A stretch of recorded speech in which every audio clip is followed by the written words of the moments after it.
தம்பி படிச்சிருக்கியாப்பா? இந்த பார் நானே 1008 டென்ஷன்.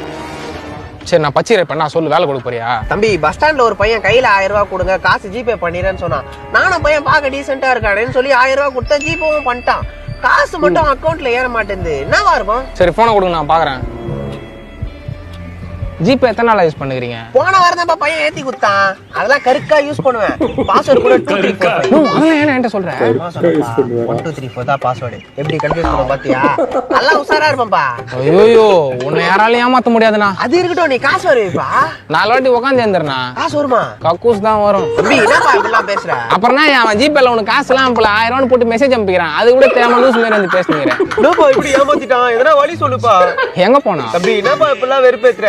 அப்ப என்ன படிச்சுக்கிறான்னு வெறுப்பேத்தினே எனக்கு எப்படி இருக்கும்? தம்பி அவன் பேசிட்டப்பா, என்னப்பா பண்றது சொல்லுப்பா. சரிண்ணா போய் சைபர் கிரைம்ல கம்ப்ளைண்ட் கொடு. காசு கச்சணுமாப்பா?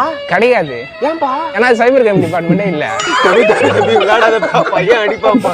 சரி உன்ன அழாதண்ணா, பார்க்க பாவமா இருக்கிற பையனுக்காக வச்சிருந்தா 1000 ரூபாய். சரிந்தா வச்சுக்கோ, இதுக்கப்புறம் யார்ட்டையும் ஏமாறாத. இதுவே கட்சியா இருக்கட்டும்ண்ணா. ரொம்ப நன்றிப்பா. தம்பி குத்த காசுல சோட்டா பீம் போட்டோலாம் போட்டிருக்கு.